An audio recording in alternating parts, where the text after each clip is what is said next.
surveys for scale, interviews for detail. Hi, I'm Jason Roberts, and you're watching a Human Capital Consultancy live employee engagement interview. So, thank you for joining me this evening. First of all, we're going to start with just a couple of questions around your company. If you can tell me a bit about what you do, that'd be great. Hi, Jason. Well, I work for a firm where I'm in charge of delivering projects, and also I'm responsible for the whole project function. So both figuring out how we're going to do things and also making sure that the individual projects are delivered. Okay, so quite a complex job with lots of moving parts. A little bit, yeah. Okay, and how are you finding it at the moment? I'm quite new there, so I'm kind of holding my judgment in reserve, but I'm noticing there's a lot of structural problems, I think, Okay. which are beyond my ability, my remit to fix. Structural problems. How do you mean structural problems? Well, I think the organisational structure is definitely broken. And there's not a lot of governance, so it's a little bit of a bun fight. Okay. So I've got both our own projects that come into IT, and I've also got shadow IT that we get hooked into when it's some way along the curve. Okay. And then I'm also tasked with trying to change the way we work as well. So Right. we're trying to move to agile. Right. So there's a lot of spinning plates and a lot of expectation around making all of these changes to help the organisation because they've grown so much Okay. in the last couple of years. Do you think the business understands the size of the role that they ask them to fulfil? No, I don't think they do. Looking at what we've got, there's a lot of abandoned projects that have been started up Right. in the last sort of year or more, and just abandoned, you know. So for me, that does suggest that they haven't really understood where the problems are.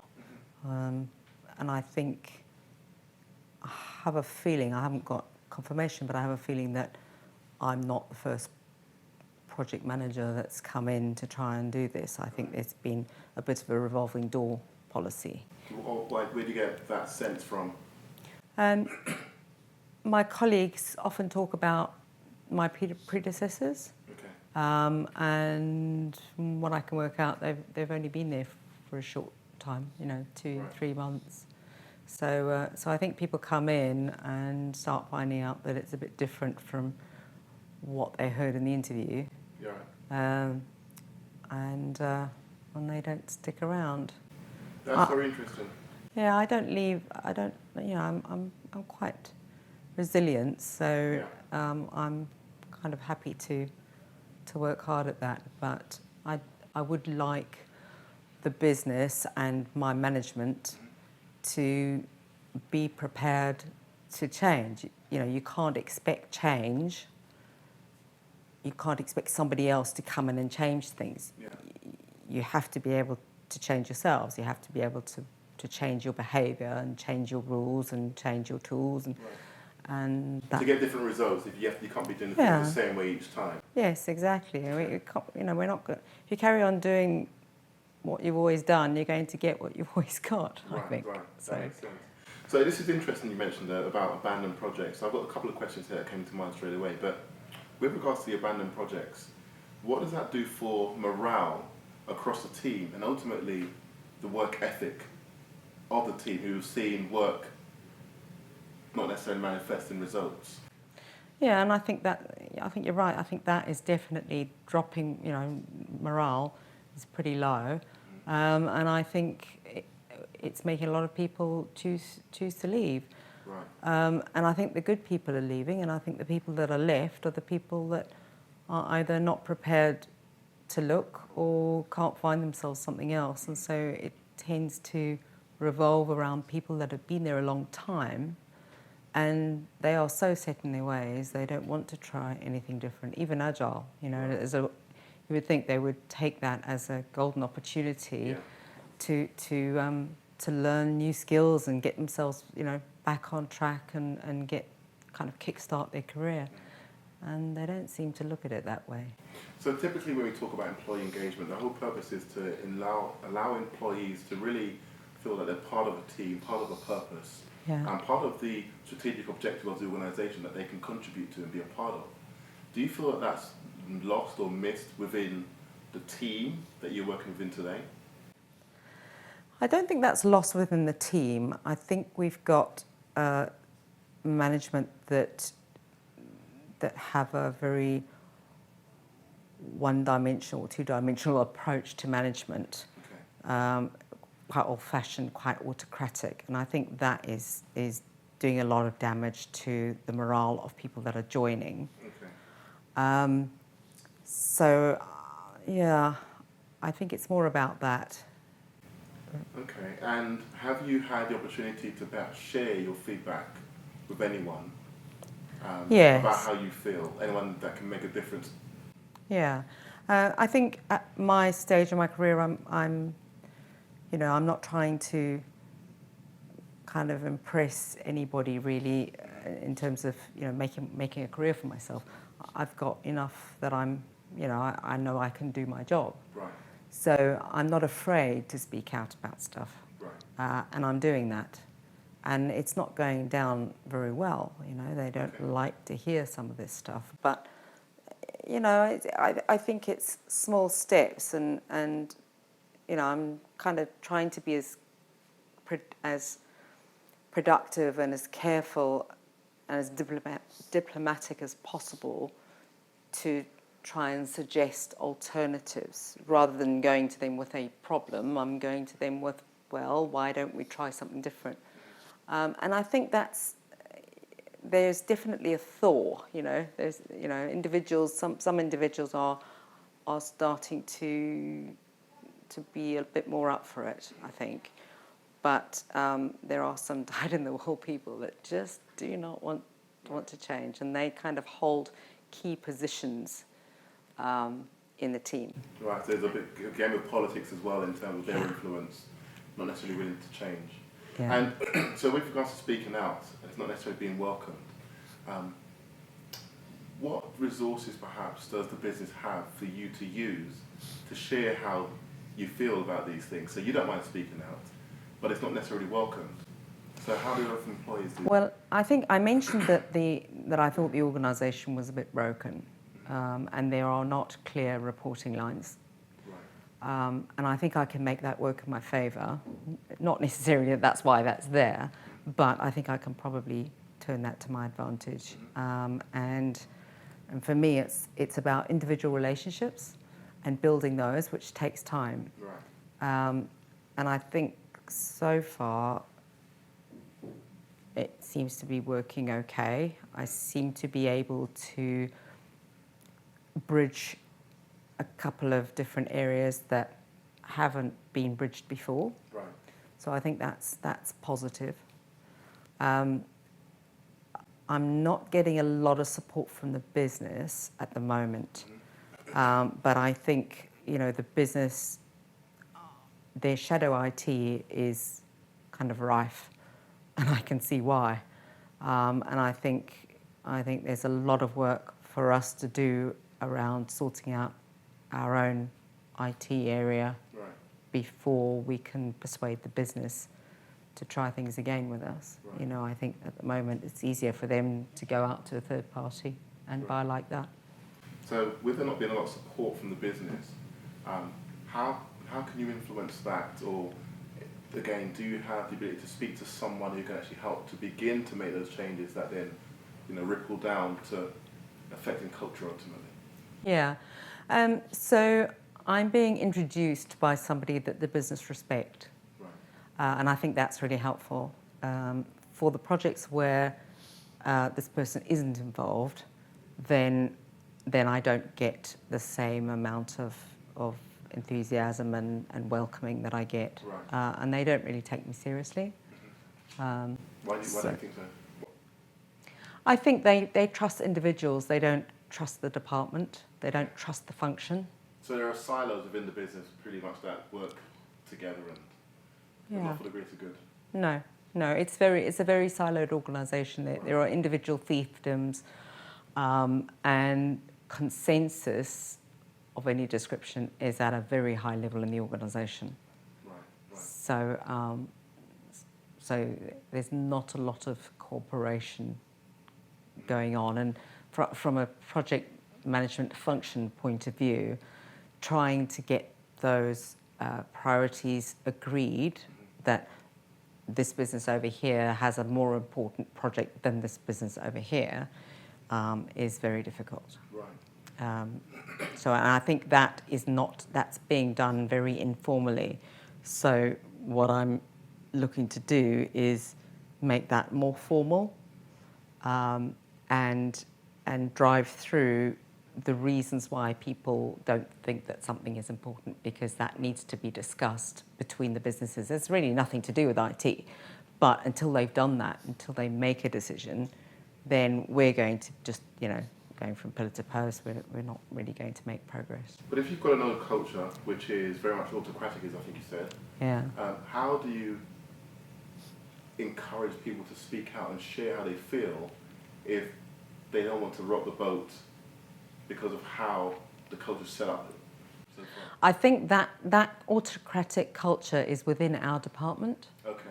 It stems, that culture kind of starts at, different levels, but that particular culture, I think, is just within our department. Right. Have you raised it with HR, perhaps, or CMS?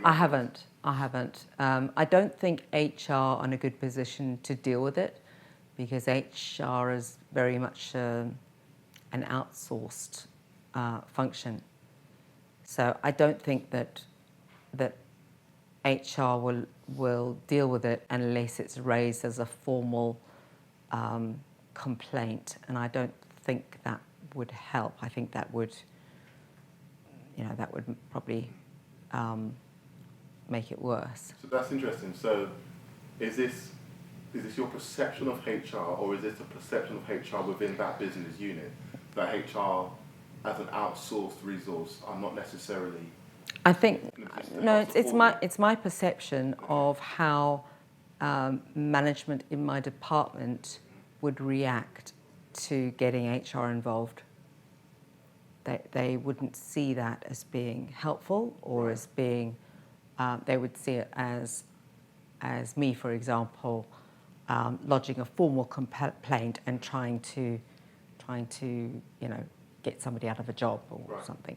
Oh, so the perception of HR is they're there to employ people or hire people, yeah, and that's it.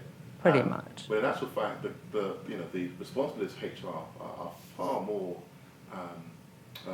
granular. They do so much for an organisation, but your experience with them within this business is that they perhaps don't have the power to make the change that would be required.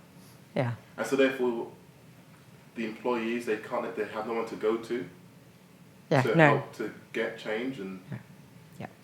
And I think that's why people are leaving, because they've got attrition. nowhere else to go. Yeah. That's an interesting summary. But having said that, I think they're just very slow to change. I think they are starting to change. There seems to be a lot less reliance on contractors. Maybe this is something to do with IR35 or something, but there seems to be a shift, which is more about getting a proper team spirit, or getting a long-term team together. And I think from that we are more likely to develop a better morale, a better team spirit, and that sort of thing. Right. So how does this impact your morale? We talked at the top about the legacy of the predecessors, that kind of remnants that remain. The morale being quite low because which may impact work ethic. Yes. How does this impact you? Well, as a relatively new employee, it's a bit of a cold shower, when you start your new job, and people are not very professional for a start, and they just slag off the organisation, you know, as you walk through the door. Let's go into that. How do you mean they're not professional and they are negative towards the company? Well, they name names and they find fault with each other. It's quite two-faced. There's a lot of nodding and smiling at somebody, and then the minute their back's turned, there's a lot of pointing and blame. Right. Very much a blame culture, right. and very much a fear culture as well. You know, people are afraid, right. really afraid, and that comes back to what I said about the kind of autocratic approach that we get from management. You know, it's So people don't feel that. I think if they haven't come up with the right answer, then you know that they've got a black mark on the book kind of thing. And they're going, no, you know, it's better if I don't suggest anything. It's better if I keep quiet. So people tend to keep quiet as opposed because there's a fear of being wrong. Yeah. And what's the consequence of being wrong in those situations? Oh, they can see the problems coming. You know, they know that, you know, we're not on a path to success. They can see that a lot of the time, which again it's circular, Yeah. and it comes back to so this is going to fail. Oh, where's my morale? Right. So it sounds as though there's if you kind of like draw a conclusion to it as you bring this conversation to a close. That a lot of the challenges that have been experienced are ultimately resulted in attrition through the business. Yeah. And does that impact the ability to move forward if there's always new turnover of staff? Yes, I think it does, and I think that's one of the reasons why we have all these abandoned projects as well, because we keep having to go back to the beginning of something. And I think part of it though is also that they are trying to tackle issues of scalability. You know, they've been very successful as a business, and I think they're leaving, and I think a lot of organisations have left IT behind. You know, they've sort of forged ahead and expected IT to keep up without the investment that they need and the support that they need to be able to do that. So, if you were able to, I mean, why did you join the organisation? And having looked back now, would you have joined knowing what you know now? Yes, I probably would have, because I do like coming in and trying to improve things. You know, I like fixing problems, especially. That's not your job, though. No, I know, but Okay. that is kind of the challenge that I kind of look for. So the reward for you is the ability to actually influence change, as opposed to successfully be able to do your job, which people are preventing you from doing. Yeah. So I went in to change their project function. Right. I'm probably not going to get, you know, a role to change everything across the organisation, but that's a good place for me, you know, to make a difference. Okay. So if you were CEO for the day, and you did have the ability to make a change across the business, what would you do? I'd start with IT. Budget, headcount. No, not just budget and headcount, because that wouldn't fix it. No. I think they're on the right track. I just think it's very slow, and there's a lot of ingrained ways of doing things and a lot of ingrained opinions, and I think we'll crack it. I think, you know, there's a couple of key changes I think that will happen one way or another. Just talk to me a bit about, again, quickly before we wrap up, around the fear culture, or the culture of fear there. Just go into that bit if you can. There's quite a lot of bullying. Right. A lot of bullying. And I don't like bullying, and that stops people from being successful. It undermines confidence. It undermines productivity. And at the end of the day, the bullies don't end up going where they want. It's just about them being defensive. the end of the day. So it just stops everything. And with no representation at senior level, so Chief Human Resource Officer or Chief People Officer, the bullies get away with the conduct. To be honest, Jason, I haven't been there long enough to see how that plays out. Okay. I wouldn't hesitate, to make a formal complaint if I thought something required it. And there have been a couple of occasions when I've sort of gone, wow, that's not a very nice thing to say or do. So I don't think it'll be long before we have that sort of situation. Right. But because the whole organisation is in flux, I would expect HR to at least be willing and be prepared to come in and try and address that. Okay, fantastic. Well, thank you so much for your time. Thank you. Thank you. Thank you. So guys, there you have it. In some organisations, HR play a vital role in trying to knit together the fabric and culture of an organisation. But where they're not necessarily visible, or perhaps are less influential in their roles, they're unable to actually affect the culture that ultimately results in attrition of employees. Thank you for your time. Thank you all for watching. Don't forget to hit subscribe and turn on notifications.